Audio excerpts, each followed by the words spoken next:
The year is 2010, and the European continent feels like it is coming apart at the seams. If you were standing in the halls of power in Brussels or Frankfurt during those dark months, the tension was thick enough to choke on. The headlines were screaming about the end of the European project. Greece was burning, its economy exposed as a ruin of debt and mismanagement. Spain was watching its housing market collapse into dust, dragging its banking sector down with it.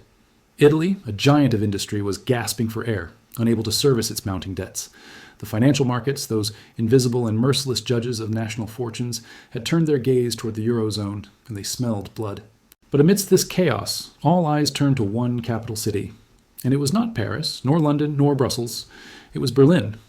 The world was asking one singular question. Will Germany pay the bill? Will the German taxpayer open their wallet to save the euro? At that precise moment in history, Germany stood as the undisputed monarch of Europe.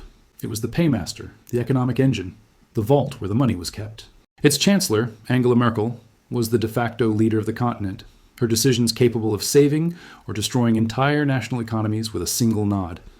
But if you were to pull the camera back from this scene of German dominance and look toward the west, you would find another major power standing on the sidelines, watching the unfolding disaster with a mixture of impotence and deep historical regret. That nation was France. France, the country that had viewed itself for centuries as the diplomatic heart of Europe, the intellectual architect of the European Union, and the indispensable power that balanced the continent. France told itself that it should be the one leading this response, that it should be the refuge, the equal partner, the voice of authority. Instead, Paris found itself paralyzed. The French leadership discovered to their horror that they could not object to German demands. They were forced to smile for the cameras, stand next to the German chancellor, and nod in agreement with austerity measures they privately detested, simply to keep the markets calm and the European ship from sinking. France had been reduced to a junior partner, a passenger in a vehicle driven by Berlin.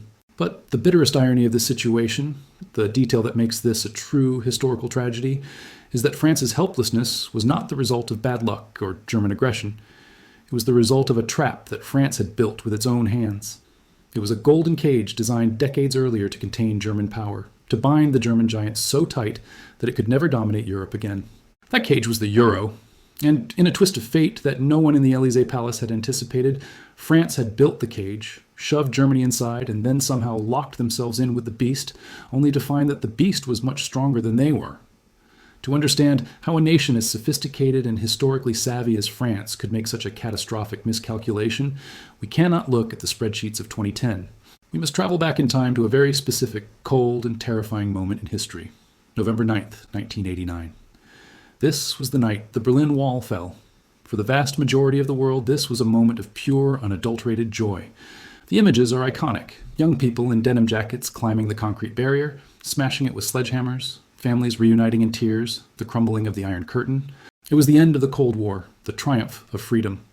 But while the champagne was flowing in the streets of Berlin and the television anchors in New York were celebrating the end of history, the mood in the highest offices of Paris and London was one of funereal dread. François Mitterrand, the president of France, sat in the Élysée Palace, and he was not celebrating. He was staring into the abyss. Mitterrand was a man of the old world, a man who had lived through the Second World War, who had been a prisoner of war, who knew in his bones what European history was really about. When he looked at the jubilant crowds in Berlin, he didn't see freedom. He saw the return of France's oldest and most terrifying nightmare, a unified Germany. For more than a century, French foreign policy had been predicated on one single overriding imperative: keep Germany weak or keep it divided. A unified Germany, sitting right in the center of the continent, with a population larger than France's, and an industrial base vastly superior to France's, was an existential threat. The secret diplomatic cables and private archives from that winter reveal a level of panic that was carefully hidden from the public. Mitterrand was not just worried, he was desperate. He believed that a unified Germany would inevitably return to its old habits of dominance. He was not alone in this fear. Across the English Channel, his great ideological rival, British Prime Minister Margaret Thatcher, was in a state of even greater agitation. Thatcher and Mitterrand agreed on almost nothing. She was the champion of free markets and deregulation. He was a socialist intellectual, but on the subject of Germany, they were soulmates.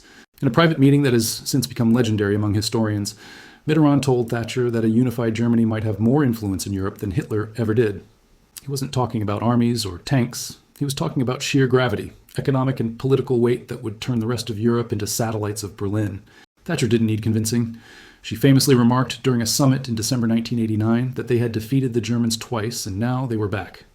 Her anxiety was so profound that she reportedly carried a map of Europe from 1937 in her handbag.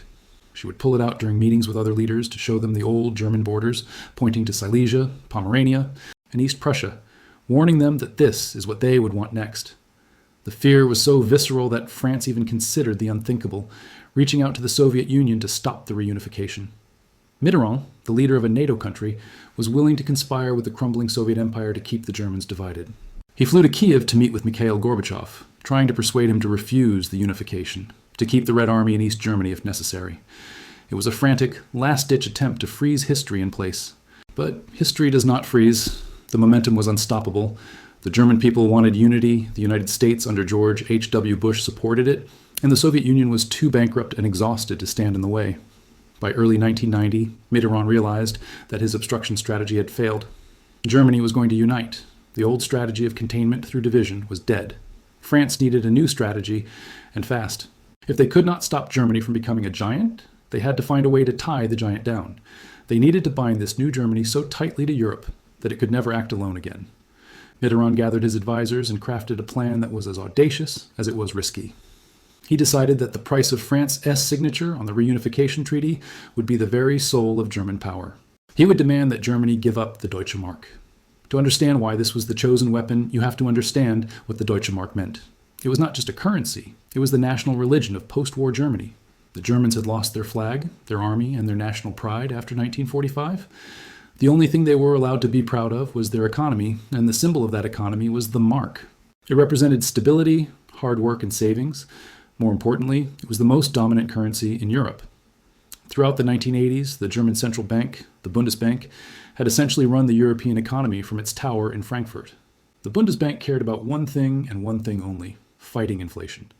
They didn't care if France had high unemployment or if Italy needed to stimulate growth. If the Bundesbank felt prices were rising in Germany, they raised interest rates. And because the German economy was so massive, everyone else had to follow. If France didn't raise its rates to match Germany, investors would sell their francs and buy marks, causing the French currency to crash. This dynamic had humiliated Mitterrand earlier in his presidency. In 1981, he had been elected on a radical socialist platform, promising to increase wages, nationalize banks, and lower retirement ages. He tried to spend his way to prosperity. But the financial markets panicked, money fled to Germany, and the Bundesbank refused to help. By 1983, Mitterrand was forced to crawl back, abandon his socialist dreams, and impose austerity just to stop the bleeding. He had never forgotten that humiliation.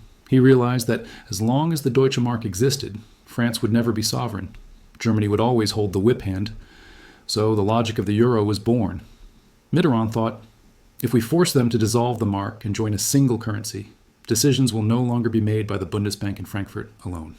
They will be made by a European central bank where France has a vote. We will dilute German power into a European pool. It was a geopolitical calculation. France was willing to bet its economic future on a political gamble. In late 1989, at a summit in Strasbourg, Mitterrand played his hand. He effectively issued an ultimatum to German Chancellor Helmut Kohl. He implied that if Germany wanted a smooth path to reunification, if they wanted France's blessing and not a hostile diplomatic war, they had to commit to the single currency. Helmut Kohl was stuck. He was a man of history, a visionary who wanted to see Germany whole again above all else. He knew that the German people hated the idea of giving up the mark. Polls at the time showed that nearly 70% of Germans were opposed to the euro.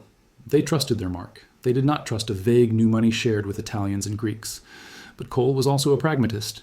He knew he couldn't unite Germany against the will of France and Britain. He needed Mitterrand. So Kohl made a decision that would shape the next 30 years of history.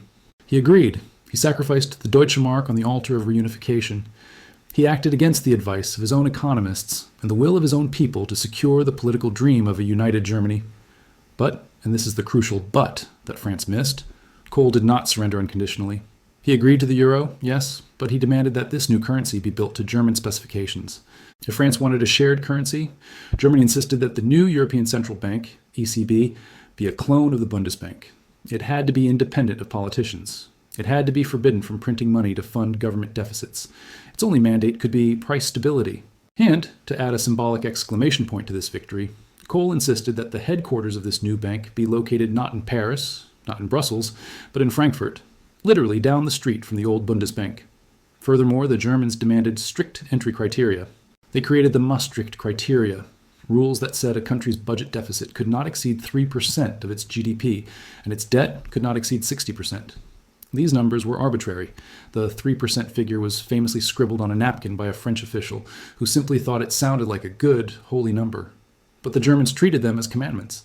They wanted to ensure that irresponsible southern nations couldn't use the euro to spend recklessly. France agreed to all of this. Why? Because the French political elite, filled with arrogance and a sense of historical destiny, believed that rules were just paper. They believed that when push came to shove, politics would triumph over economics. They thought, let the Germans write the rule book. We will run the meeting. They believed that once the euro was launched, the political weight of France would force the bank to be flexible. They were tragically mistaken. When the euro finally launched in 1999, the trap did not spring immediately. In fact, for the first few years, it seemed like France had won. In the early 2000s, Germany was struggling. The costs of reunification had been astronomical. Rebuilding the East was draining the German treasury. The German economy was stagnant, unemployment was high, and the country was derisively called the sick man of Europe. Meanwhile, France was growing reasonably well. The French elite patted themselves on the back. They had successfully tied Germany down, and now Germany was struggling while France prospered.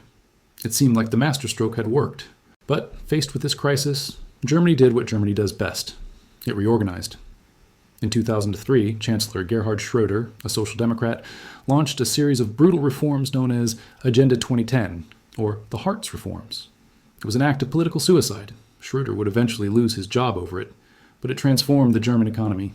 The reforms slashed unemployment benefits, forcing people to take any job available. It deregulated the labor market, allowing for mini jobs with low wages. It weakened the power of unions to negotiate wage increases. For a decade, German workers saw their real wages stagnate. They worked harder and longer for the same money. It was a painful period of internal devaluation. While Germany was tightening its belt and suppressing wages, France was doing the opposite. In France, the 35-hour workweek was introduced. Wages continued to rise. Public spending increased.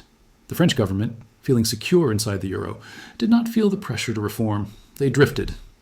And this is where the mechanics of the euro trap began to grind France down. In the old days, before the euro, if France became uncompetitive, if its wages got too high and its products too expensive, the solution was simple: devalue the currency. The French franc would lose value against the German mark, making French wine and cars cheaper for foreigners to buy, and restoring the balance. It was a safety valve. But with the euro, that safety valve was welded shut.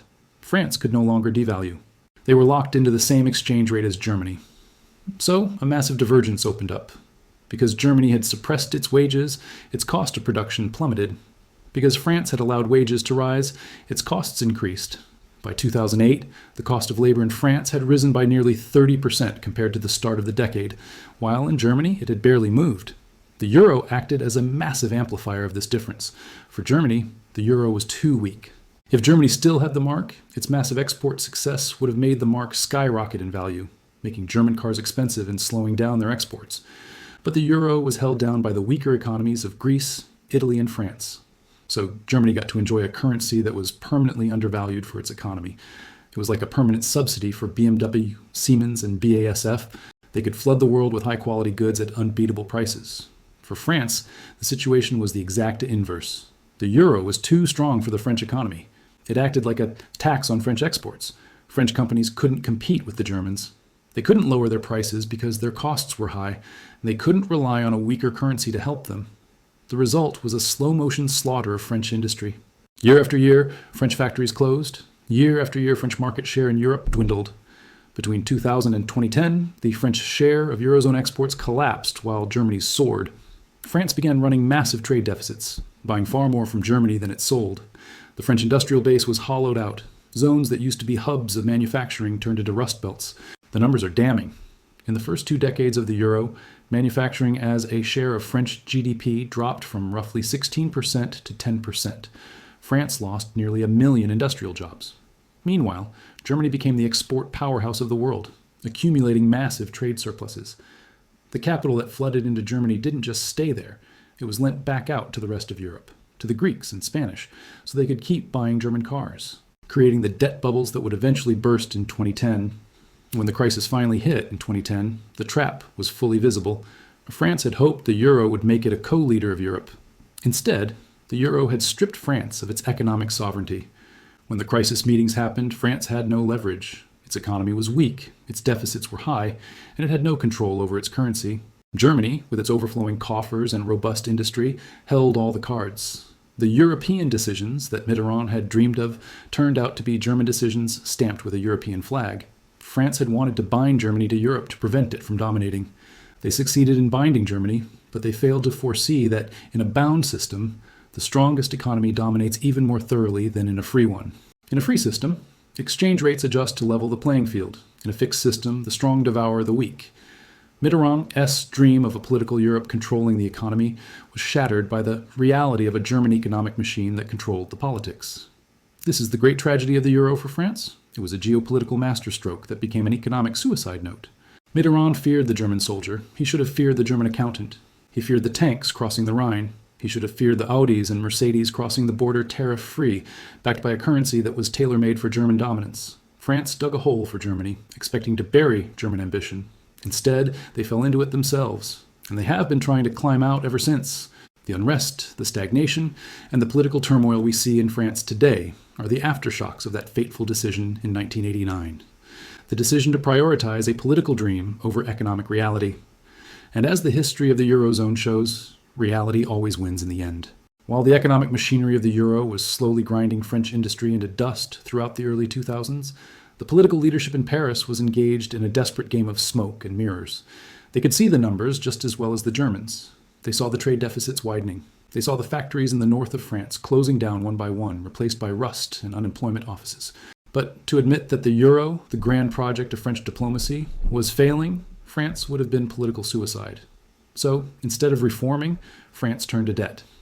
If the private sector could no longer generate wealth because it couldn't compete with Germany, the French state would step in. They hired more civil servants. They subsidized struggling industries.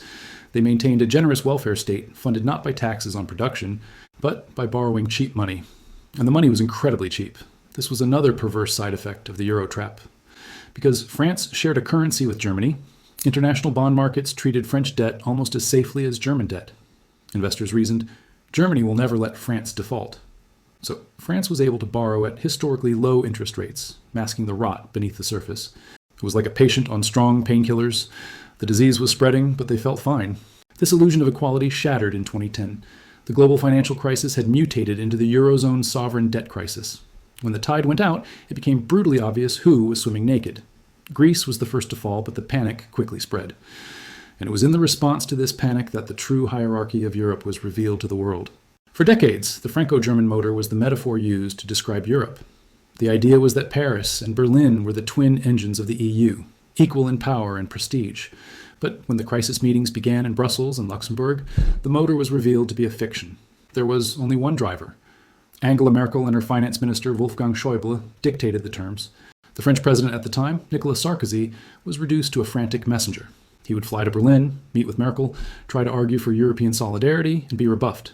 He would then emerge for the press conference, claiming that he and Merkel were in total agreement, trying to save face. But the markets weren't fooled. They saw a French president desperate to protect his banks, which were heavily exposed to Greek debt, begging the German chancellor to open her checkbook. The turning point, the moment the trap truly snapped shut on France's geopolitical ambitions, was the Deauville summit in October 2010. Sarkozy and Merkel met to hammer out a deal. Sarkozy wanted a bailout fund. Merkel agreed, but she exacted a brutal price. Private investors would have to take losses on government bonds, and strict austerity rules would be imposed on any nation asking for help. Sarkozy, desperate for the deal, agreed. It was a diplomatic capitulation. France had signed off on a German vision of Europe, a Europe of punishment, strict rules, and creditor dominance. To understand the full magnitude of the trap France set for itself, we must look away from the politicians and look at the physical reality of the French economy compared to the German one. The divergence that began in the early 2000s had, by the 2010s, created two completely different economic species. In Germany, the Mittelstand, those thousands of small and medium-sized family-owned manufacturers, were thriving. They were plugging into the global supply chain, exporting precision machinery to China, chemicals to America, and cars to everywhere. They benefited from the weak euro and the labor reforms. Their factories were humming. In France, the landscape was one of deindustrialization. The automotive sector provides the starkest example.